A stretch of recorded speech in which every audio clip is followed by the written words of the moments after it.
আল্লাহ, এই মক্কার দুইজন লোকের একজনকে তুমি কালিমার সুশীতল ছায়াতলে এনে দাও। দুইজন লাগবে না, কয়জন লাগবে?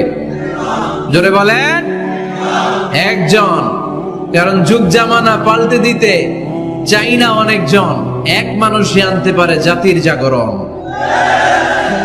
এক মানুষই বিপদকালে বাঁচায় কাফেলায়, ক্ষুদ্র ডিঙ্গি বাঁচায় জাহাজ অসীম দরিয়ায়। এজন্য জামানা পাল্টে দিতে লাগে কয়জন?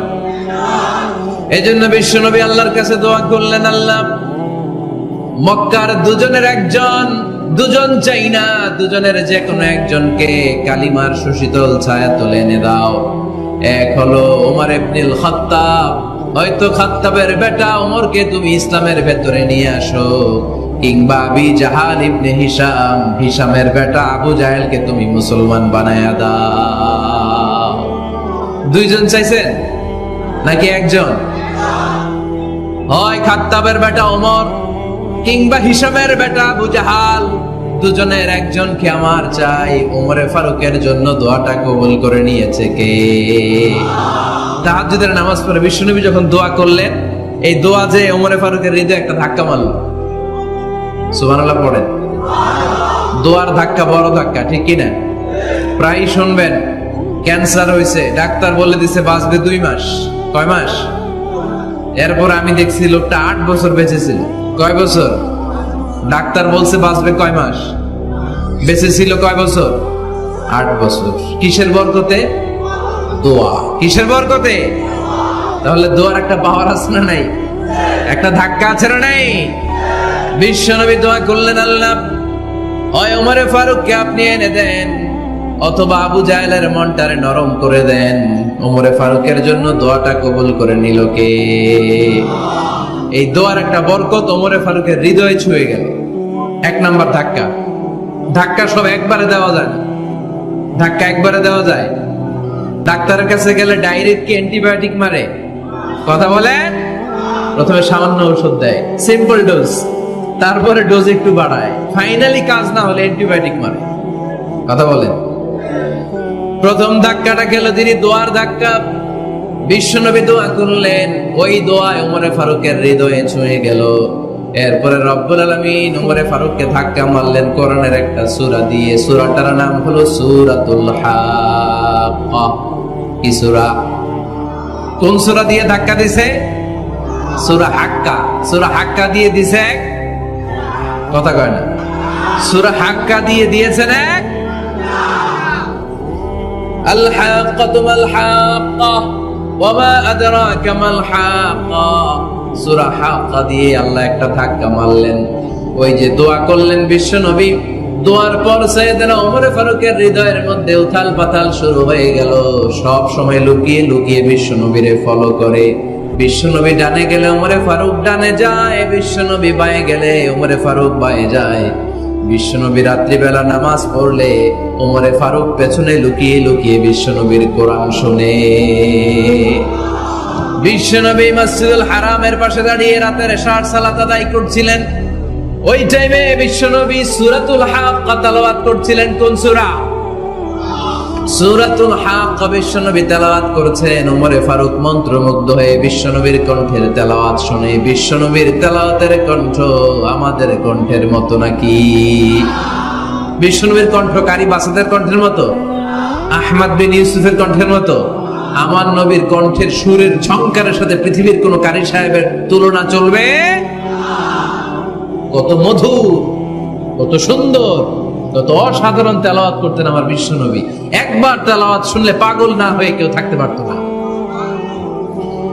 বিশ্বনবী ওমরে ফারুককে দেখেন নাই। ওমরে ফারুক লুকিয়ে লুকিয়ে বিশ্বনবীরে ফলো করে। বিশ্বনবী এশার সালাতে সূরা হাক্কা তেলাওয়াত করতে আরম্ভ করলেন। তেলাওয়াত করতে করতে করতে করতে বিশ্বনবী সামনের দিকে যেতে লাগলেন। বিশ্বনবীর চমৎকার কণ্ঠের তেলাওয়াত শুনে ওমরে ফারুক মুগ্ধ হতে লাগলো। ওমরে ফারুক অবাক, কিরে এত সুন্দর শব্দের গাঁথনি, এত সুন্দর বাক্য, এত সুন্দর অন্তমিল, এত সুন্দর কথা, এটা কবিতার মতো লাগে। মনে হয় মোহাম্মদ কবি হয়ে গেছে। কি হয়ে গেছে? সবাই বলে মনে হয় মোহাম্মদ কবি হয়ে গেছে। কাব্য প্রতিভা দিয়ে নিজেই কবিতা বানাইছে। ওমরে ফারুক যখন মনে মনে ভাবলেন এগুলো মনে হয় মোহাম্মদ কবিতা পড়ে, মোহাম্মদ মনে হয় কবি হয়ে গিয়েছে। ইন দা মিন টাইম বিশ্বনবী তেলাওয়াত করছিলেন সূরা হাক্কা থেকে, ওয়ামা হুয়া বিকাউলি শাইরিন ক্বালিলাম মা তুমিনুন। এই আয়াতের অর্থ হলো এটা কোনো কবির বানানো কবিতা নয়, তোমরা অল্প সংখ্যক লোকই এই কোরআনের উপরে ঈমান আনো। সুবহানাল্লাহ পড়ে। বিশ্বনবী ওমরে ফারুককে দেখছে নাকি? কথা কয় না, দেখেছে না? বিশ্বনবীর মতো তেলাওয়াত করে যাচ্ছে। ওমর ফারুক যখন মনে করলেন কি রে এই কথাগুলো এত সুন্দর, এটা মনে হয় কবিতা। ইন দ্য মিন টাইম বিশ্বনবী যে আয়াতটা তেলাওয়াত করছিলেন, কোইন্সিডেন্টলি দৈবাত মিলে গিয়েছে। ওই আয়াতের অর্থ ছিল এটা কোনো কবির বানানো কবিতা না, খুব অল্প সংখ্যকই তোমরা ঈমান আনো। এবার তো ওমর ফারুক আটকে উঠলেন, ঘটনা কি? আমি মনে মনে ভাবলাম মোহাম্মদ কবি, আর যেটা পড়তেছে এটা কবিতা, কিন্তু মোহাম্মদ আমার দেখেও নাই, কিন্তু বলতেছে এটা কবির বানানো কবিতা না। তাহলে মোহাম্মদ মনে হয় গণক হয়ে গেছে। কার মনে কি চলে না দেখেই বলতে পারে। নাউজুবিল্লাহ পড়বেন না? ওমর ফারুক এবার মনে মনে ভাবে মোহাম্মদ তাহলে কবি না, আগেরটা ভুল ধারণা আমি করেছি। মোহাম্মদ কবি নয়, মোহাম্মদ হলো গণক। আওয়াজ করে পড়েন নাউযুবিল্লাহ। মোহাম্মদ মানুষের মনে কি চলে গণনা করে সব টের পেয়ে যায়, সব বুঝতে পারে। বিশ্বনবী তখন যে আয়াতটা তেলাওয়াত করছিলেন সেটা হলো ওয়ালা বিকাউলি কাহিনিন ক্বালিলাম মা তাযাক্কারুন। বিশ্বনবী তখন যে আয়াতটা তেলাওয়াত করছিলেন এই আয়াতের অর্থ হলো এটা কোনো গণকের বানানো কথা নয়, খুব অল্প সংখ্যক লোকই তোমরা উপদেশ গ্রহণ করো। বিশ্বনবী ওমর ফারুককে দেখে? কথা কয় না, দেখে না, কিন্তু মিলে যাচ্ছে। ওই আয়াতের পরের আয়াতটা ছিল এটা গণকের বানানো কোনো গণনা নয়, খুব অল্প সংখ্যকই তোমরা ঈমান আনো। এইবার তো ওমর ফারুক বেহুশ। হায় হায়, প্রথমে ভাবলাম কবিতা, সে পড়ে যাচ্ছে না কবির বানানো কবিতা না। এরপর মনে মনে ভাবলাম মনে হয় গণক, সে বলে না এটা গণকের বানানো গণনা নয়। তাহলে এটা কি? এটা কি কি এটা কি পড়ে মুহাম্মদ, যার কণ্ঠের তেলাওয়াত শুনলে মানুষ পাগল হয়ে যায়। বিশ্বনবী তখন পড়তে আরম্ভ করলেন তানজিলুম মির রাব্বিল আলামিন। এর মানে হলো এটা কবিতা না, এটা গণকের বানানো গণনা না, মানুষের বানানো কিচ্ছু না, এটা গোটা বিশ্বের রব আল্লাহ পাকের বাণী। সুবহানাল্লাহ পড়েন। এই 2 নাম্বার ডোজ করলো। প্রথম ডোজ পড়ছে দোয়ার ডোজ। প্রথম ডোজ কিসের? দোয়া। 2 নাম্বার সূরা হাক্কা দিয়ে আল্লাহ দিলেন এক ধাক্কা। এই সূরা হাক্কার ওই ঘটনার পর ওমরে ফারুক তো পাগল পড়া, কি ঘটে গেল আমার সাথে ওই দিন, আমি মনে মনে যা ভাবি সব মোহাম্মদ বুঝে। আল্লাহ 2 নাম্বার ডোজ দিলেন সূরা হাক্কা দিয়ে এক ধাক্কা। সুবহানাল্লাহ পড়েন। এরপর ওমরে ফারুক প্রায় বিশ্বনবীর কথা ভাবেন, বিশ্বনবী কোথায় যান লুকিয়ে লুকিয়ে দেখেন। এবার রব্বুল আলামিন ভাবলেন এবার সূরা তাহা দিয়ে আমি 3 নাম্বার ডোজ দিয়ে দিব। পড়েন সুবহানাল্লাহ। এবার 3 নাম্বার ডোজ পাবেন, কিন্তু শয়তান ওয়াসওয়াসা দিচ্ছে, ওমরে ফারুক যাও, মক্কায় ঘোষণা হয়েছে মুহাম্মদের কল্লা এনে দিতে পারলে এত এত স্বর্ণ মুদ্রা। শয়তানের ওয়াসওয়াসায় আবার ভুল পথে হাঁটতে লাগলেন সাইয়েদনা ওমর। নাঙ্গা তরবার নিয়ে বিশ্বনবীর মাথা কাটার জন্য বের হয়ে গেলেন। বনু জাহারা গোত্রের একটা লোক বলে, ওমর তুমি কোথায় যাও? ওমরে ফারুক বলেন মুহাম্মাদের কল্লা কাটার জন্য যাচ্ছি। পড়েন নাউজুবিল্লাহ। আবু জাহারা গোত্রের লোক বলে তুমি মুহাম্মাদের কল্লা কাটতে যাও? আরে তোমার বোন ফাতেমা বিনতে খাত্তাব আর তোমার বোনের জামাই সাঈদ, এরা তো 2 জন কালিমা পড়ে মুসলমান হয়ে গেছে। আরে মুহাম্মাদের কল্লা পরে কেটো, আগে ঘর সামলাও। যে ওমর, আগে ঘর সামলাও, পরে তুমি মুহাম্মাদের কল্লা কাটতে যাও। ওমরে ফারুক রেগে গেলেন, রাস্তা ঘুরিয়ে বাড়ির দিকে চলতে আরম্ভ করলেন। রাগে তিনি গড়গড় করছেন। ওমরে ফারুকের বোন ফাতেমা বিনতে খাত্তাব, বোনের জামাই সাঈদ, তাদের 2 জনকে খাব্বাব রাদিয়াল্লাহু তাআলা সূরা তাহা ঘরের ভিতরে তেলাওয়াত করে শোনাচ্ছিল। পড়েন সুবহানাল্লাহ। সূরা তাহা দিয়ে আল্লাহ একটু করে ধাক্কা মারবে আরেকটা। ওমরে ফারুক যখন আসলেন, ওমরে ফারুকের আওয়াজ শুনে খাব্বাব রাদিয়াল্লাহু তাআলা লুকিয়ে গেলেন। ওমর ফারুক দরজার মধ্যে কড়া নাড়লেন। বোন বলে, কে তুমি? সাইয়েদনা ওমর বললেন, আমি ওমর। খুলে দেওয়া হলো। ঘরের ভেতরে ঢুকেই কথা নাই বার্তা নাই, নিজের আপন বোনকে মারতে শুরু করলো। ওমর বোন জামাইকে আঘাত করতে শুরু করলো। মারতে মারতে নিজের কলিজার টুকরা বোনকে, বোনের জামাইকে সাইয়েদনা ওমর ফারুক পিটাতে পিটাতে রক্তাক্ত করে ফেললেন। গা দিয়ে ফিনকি বের হয়ে যখন রক্ত বের হয়, সাইয়েদনা ওমর ফারুকের দিলের মধ্যে মায়া তৈরি হয়ে যায়। সাইয়েদনা ওমর ফারুক বললেন, আমার কলিজার টুকরা বোন আর বোন জামাই, তোরা কেন মুহাম্মাদের কথায় পাগল হলি? বুঝলাম না কেন মক্কার লোকগুলো পাগল পড়া হয়ে সব মুহাম্মাদের দলে চলে যায়। কি এমন কথা মুহাম্মদ তোদের শোনায়? কি এমন বাণী তোদের শোনায় যে বাণী শুনে সব তোরা মুহাম্মাদের দলে চলে গেলি? কি আছে মুহাম্মাদের কাছে? কি কি জাদুটা? কি কি জাদু পেলি সেখানে? আমার একটু দেখা। বোন ফাতেমা বলে, না ভাই, ইন্নাকা রিজিস, তুমি নাপাক। লা ইয়ামাসসুহু ইল্লাল মুতাহহারুন, পাক পবিত্র না হয়ে আল্লাহর এই কালামে স্পর্শ করা যায় নাকি? আওয়াজ করে বলেন, স্পর্শ করা যায়? ভাই তুমি গোসল করে আসো, তাহলে তোমার হাতে তুলে দিব, তুমি পড়লেই বুঝতে পারবা কি আছে আল্লাহর এই কোরআনে। সুবহানাল্লাহ পড়েন। সাইয়েদনা ওমর ফারুক গোসল করে আসলেন। বোন এবার সূরা তাহা চামড়ার মধ্যে সূরাতু তাহার কিছু অংশ লিখে খাব্বাব রাদিয়াল্লাহু তাআলা আনহু লুকিয়েছিলেন ওনার হাত থেকে। সূরা তাহার অংশটা নিয়ে সাইয়েদনা ওমর ফারুকের বোন ওমর ফারুকের হাতে দিয়ে বলল, ভাই তুমি আসার আগে এই অংশটা সবাই মিলে তেলাওয়াত করছিলাম। ওমর ফারুকের হৃদয়টা তখন একেবারে নরম, কারণ আগে ধাক্কা খাইছে কয়টা? জোরে বলতে হবে। প্রথম ধাক্কাটা কিসের? হ্যাঁ, দোয়া। দ্বিতীয়টা হাক্কা, সূরার নাম হাক্কা দিয়ে দিয়েছেন আল্লাহ ধাক্কা। এবার দিবে সূরা তাহার ধাক্কা। ওমর ফারুক হাতে নিলেন। খুব ভালো আরবি জানতেন, চমৎকার আরবির অর্থ বুঝতেন, কারণ আরবি ভাষাভাষী মানুষ। হাতে নিয়ে নজর দেওয়ার পরে ওনার চোখ দিয়ে দাঁড় দাঁড় করে পানি বের হয়ে গেল। ওমর ফারুক আয়াতগুলোর দিকে তাকিয়ে পড়তে আরম্ভ করলেন। তাহা মা আনজালনা আলাইকাল কুরআনা লিতাশকা ইল্লা তাযকিরাতান লিমান ইয়াখশা তানজিলাম মিম্মান খালাকাল আরদা ওয়াস সামাওয়াতিল উলা। পড়েন সুবহানাল্লাহ। উনি পড়তে আরম্ভ করলেন, তাহা মা আনজালনা আলাইকাল কুরআনা লিতাশকা, এই কোরআনকে হতভাগা জাতি হিসেবে থাকার জন্য তোমাদের উপর নাজিল করি নাই।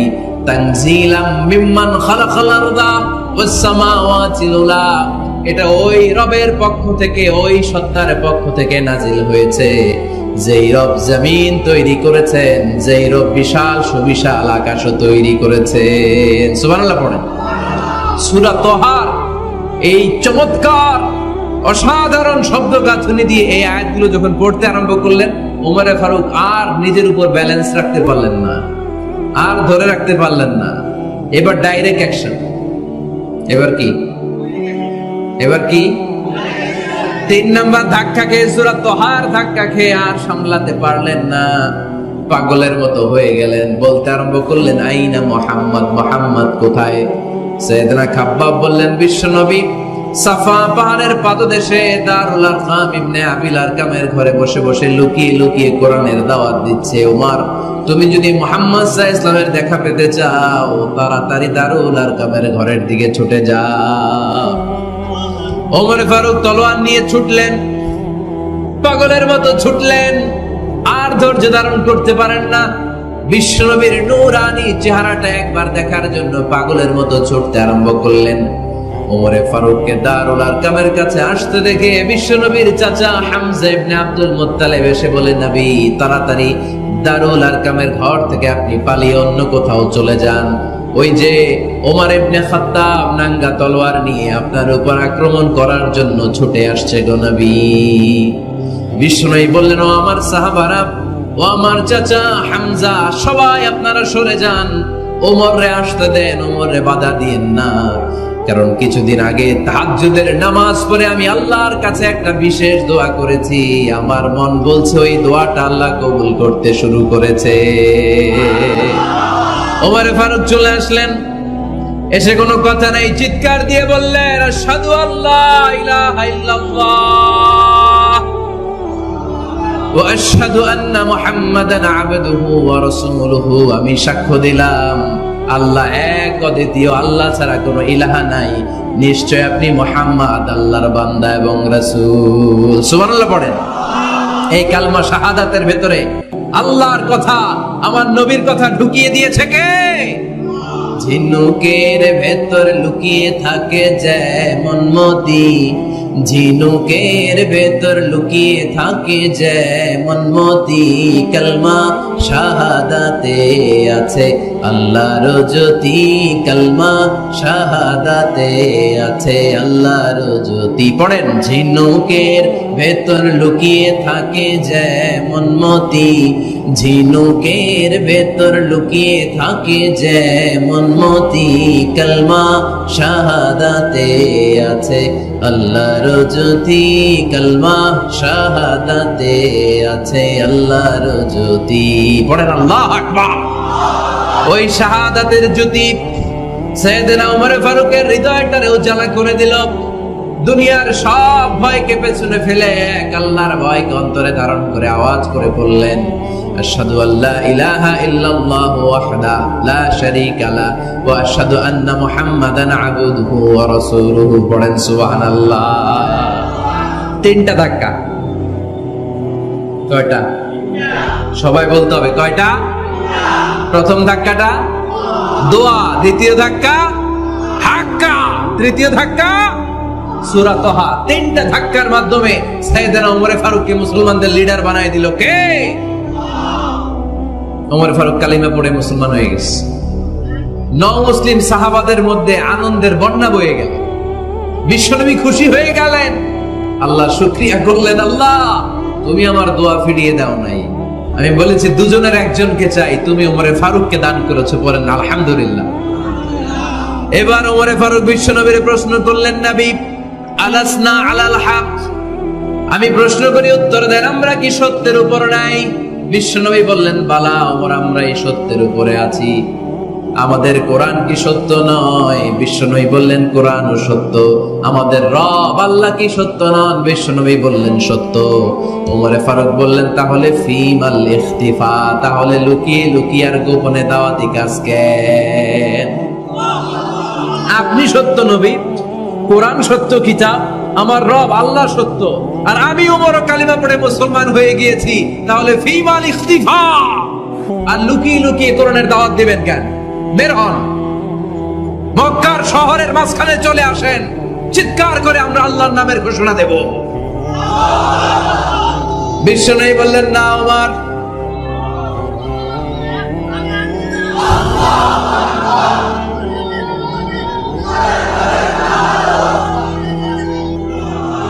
বিশ্বনবী ডেকে বললেন, না ওমর, এটা মাক্কি জীবন, ওমর এটা মাক্কি জীবন, এখানে দাওয়াতি কাজ করব লুকিয়ে লুকিয়ে আস্তে আস্তে। আল্লাহ যখন আমাদেরকে বিজয়ী করে দিবেন তখন আমরা প্রকাশ্যে দাওয়াত দিলে কোনো সমস্যা নাই। সাইয়েদনা ওমর ফারুক বলেন, না ও নবী, আমার উপর ছেড়ে দেন, আমি দেখব আপনি আমারে শুধু মক্কার জমিনে একটা মিছিল দেওয়ার অনুমতি দেন। কিসের অনুমতি? আল্লাহর নামের তাকবীর দেওয়ার অনুমতি দেন। বিশ্বনবী বললেন, ঠিক আছে, সাবধানে তাকবীর দিও। ওমরে ফারুক তাকবীর দেওয়ার জন্য লোক খুঁজতে আরম্ভ করলেন। মুসলিম 11 জন সাহাবাকে খুঁজে পেলেন। কয়জন? ওমরে ফারুক বললেন 11 জনই চলবে। 11 জনকে 2 লাইন করলেন। কয় লাইন? পিছনে 6 জন, সামনে 5 জন। পিছনের লাইনের নেতা বানিয়ে দিলেন বিশ্বনবীর চাচা হামজা ইবনে আব্দুল মুত্তালিবকে। প্রথম লাইনের 5 জনের নেতৃত্ব দিতে আরম্ভ করলেন সাইয়েদনা ওমর ফারুক নিজেই। 2 লাইন তাকবীর দিতে জানলে বেশি মানুষ লাগে না, 10 জন দিয়ে গোটা বিশ্বটারে কাঁপিয়ে দেয়া যায়। 11 জন 6 আর 5 ওমর ফারুক সামনে দাঁড়ালেন। ওমর ফারুক সামনে দাঁড়িয়ে এবার আল্লাহর নামের স্লোগান দিবেন।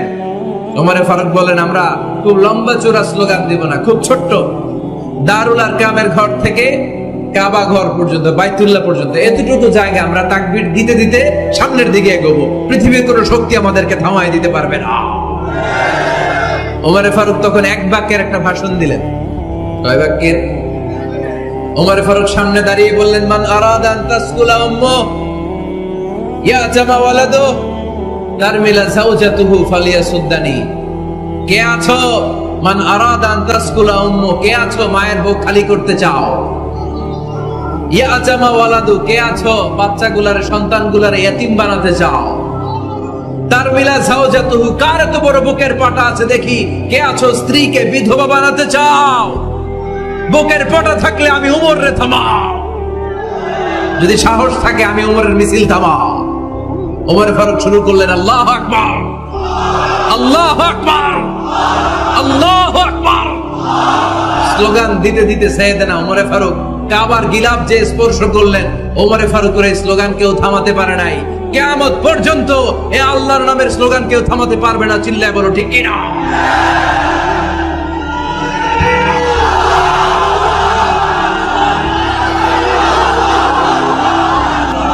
ওমর ফারুকের স্লোগান সেদিন মক্কায় কেউ থামাইতে পারছিল? আওয়াজ করে বলতে পারছিল?